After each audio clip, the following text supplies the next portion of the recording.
for today's video is hindi ako masyadong nag-effort. As in, kakagising ko lang. Ganito talaga ako pag nagigising. Charis. So, ayan, nag-ready kami today dahil invite ako na isang restaurant to try their food or yung buffet nila. So, pupunta tayo sa Many Unlimited Tteokbokki for today's video. So, nag-get ready. So, nag-ready lang kami and very excited. Siyempre, matry yun dahil buffet. So, meron silang Korean barbecue doon, unlimited na tteokbokki, and nakita ko sa mga reviews na ibang videos din na madaming choices. So, excited na ako. So, pupunta tayo today by lunchtime.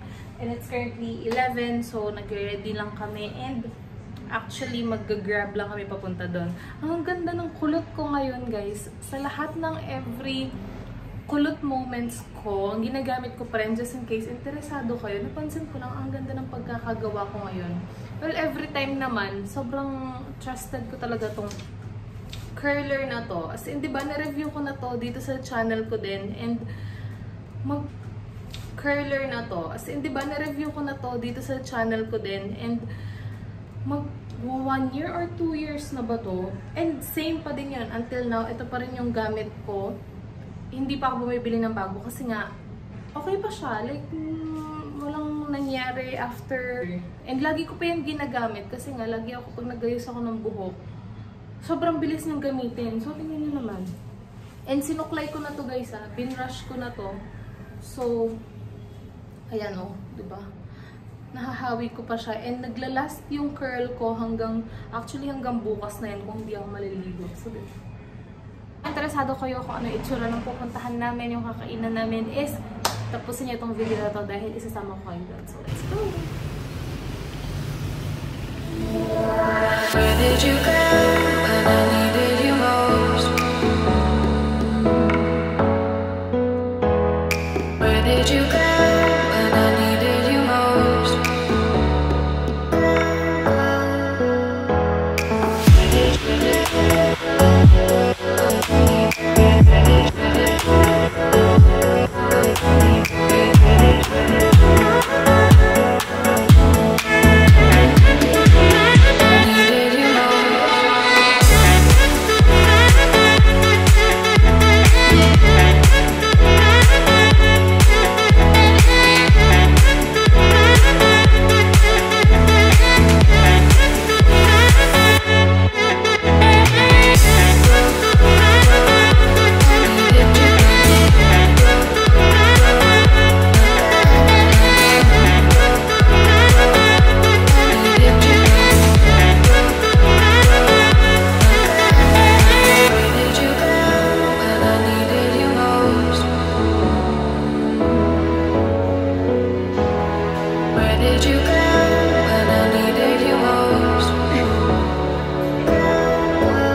Sa Many Unlimited Tteokbokki. So, ito, sobrang nakaka-overwhelm dahil sobrang daming food. What can you say? Scallops. Sobrang na-excite siya sa scallop kasi may scallop sila dito. Ayan. Tapos, meron din silang Korean pancake. And ang maganda dito, guys, meron silang unlimited na beef pero ikaw ang kukuha. So, naka-freezer siya. Instead na yung in-order lang siya. Kapag gusto mo, di ba, hihingi ka sa server. Tapos dito, ito yung mas maganda for hot pot kasi nga may hot pot din sila. So, meron dito beef and pork. Pero, not just that, kasi meron din sila dito mga flavored meats. Ito naman is for kung magsasamgyupsal kayo, which is kasama na yan sa package or dun sa buffet. So, may samgyeopsal din siya and meron siyang hot pot. So, ito, meron silang mga marinated meats. Tapos, ang daming, ito yung mga tteokbokki. So, mga fish cake, vegetables, tapos meron ding fruits. Sobrang daming pagkain. Tapos, nakakatuwa yung sauces kasi meron ditong tartar sauce. Perfect sa mga fried nila. Tapos, iba't ibang sauces din. So, ayan, sobrang dami. And meron pa silang ganito. So, ito, meron din silang japchae. Tapos, iba pang mga marbled potatoes. Tapos, ito yung fried section naman. Sobrang dami. Tapos, meron pa silang sushi or kimbap. O, bulgogi rolls. Oh, exciting. And meron din silang fish cakes tapos rice. So, itatry natin lahat yan mamaya. Pero yung kasama ko hindi na makapaghintay. Talagang scallop yung unang kinuha. So, ayan. Enjoy ka lang dyan. So, ito yung place. Ayan sila. Sobrang accommodating. In-explain na nila sa amin kanina.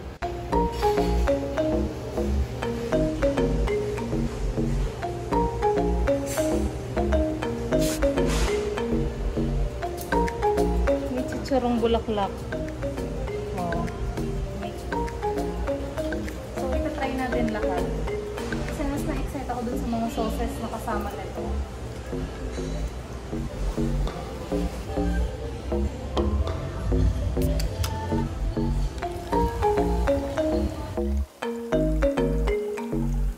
Try natin sa samgyup yung beef, chicken.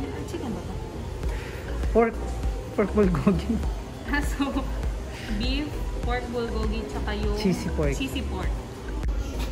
So, dito kukuha tayo ng meat for hot pot naman. Ang ganda ng meat nila dito, oh. See?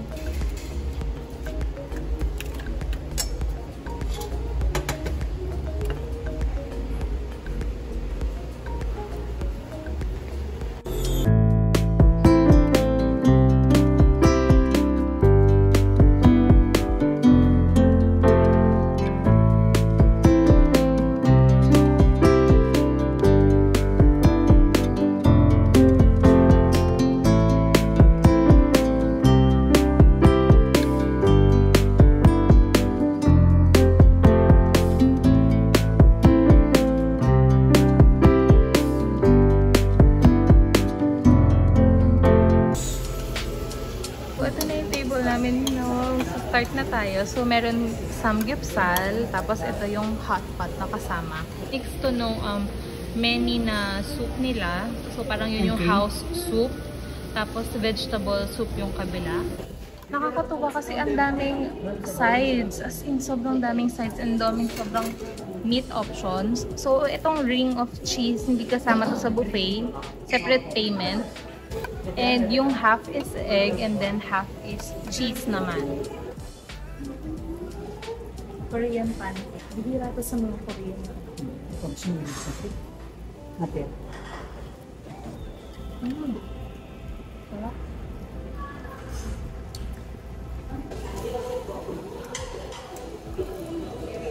Miss? Nakamiss.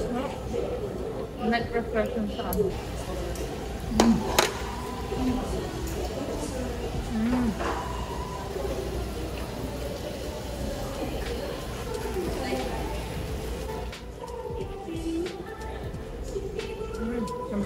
Hindi na.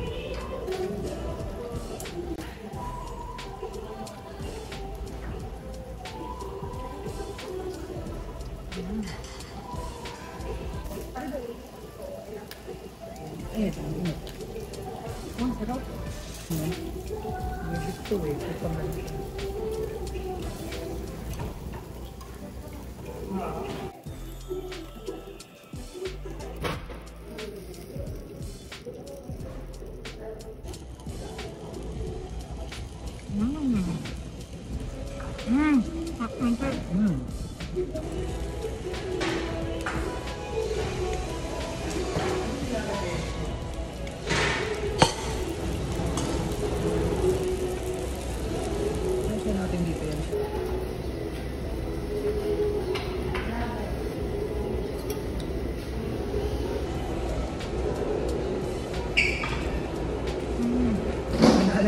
saka yung ito, egg.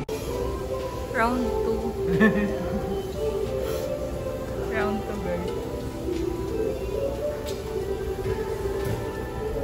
So, meron silang chicharon bulaklak dyan. Isa to pa.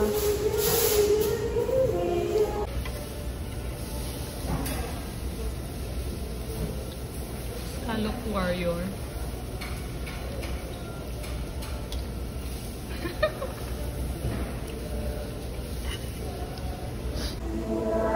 Where did you go when I needed you most?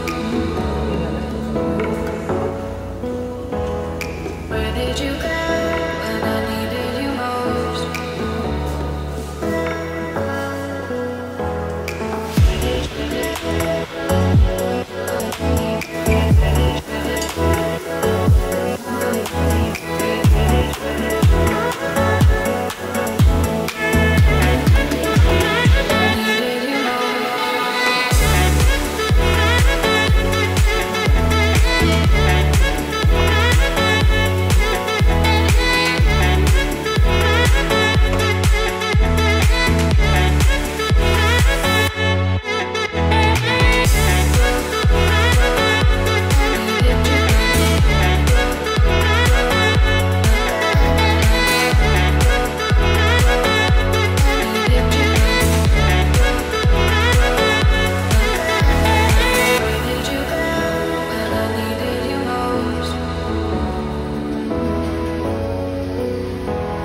Where did you go when I needed you most? Where did you go when I needed you most? Where did you go when I needed you most? So, nakauwi na kami guys. And nalobat kasi ako kanina. So, hindi ko natuloy yung pag-vlog. Pero anyways, we enjoyed the buffet. So, thank you very much for inviting us sa Many Unlimited Tteokbokki and Korean Barbecue. We enjoyed our time. And sobrang sulit guys. So, if-flash ko na lang dito to try their buffet guys. Sulit no price for 549. Meron ka ng Korean barbecue. And then, meron ka pang Korean na shabu-shabu. So, ayun. And dati akala ko nakaka-overwhelm yung ganong setup kasi sobrang dami. Pero nung na-try na namin siya is nakaka-balance siya kasi nga nababalance niya yung pag nagko-Korean puro meat ka and then you have something na soup na kasama na din sa buffet. Tapos ang daming meat. Sobrang nakita nyo naman sa video, sobrang dami ng meat choices nila. Ikaw na lang ang magsasawa. Iba pa yung meat for the shabu-shabu na unlimited din. Hindi siya in-order. As in, ikaw talagang kukuha. And then, yung mga choices din nila hanggang fried rice. And then, meron na din silang kasamang drinks. So, ayun. Another thing is, hindi nakakasawa yung mga fried. Kasi nga, marami silang option ng mga dips. Hindi lang yung usual na sa Korean barbecue is yung dip nila is yung pang samgyupsal lang. Doon ang daming choices. So, meron silang vinegar for yung may chicharong bulaklak din sila doon. Tapos for the mga squid, mga calamari nila, merong mga tartar sauce, pati dun sa may fish cutlet. So, sobrang sulit and meron din silang coffee. And surprisingly, yung coffee nila is na-enjoy din namin. Nakadalawang serving kami ng coffee. Noong una sabi namin titikman lang, pero nasarapan yung boyfriend ko kaya nakadalawa pa siyang coffee kanina. Accommodating din ng mga staff nila. As in, hindi sila tumitigil umikot-ikot dun sa area para itanong kung gusto nyo magpapalit ng grill and then kung ano pa yung i-assist nila. Kailangan mo ng extra plate or refill ng soup mo. So, ayun. Ayun lang.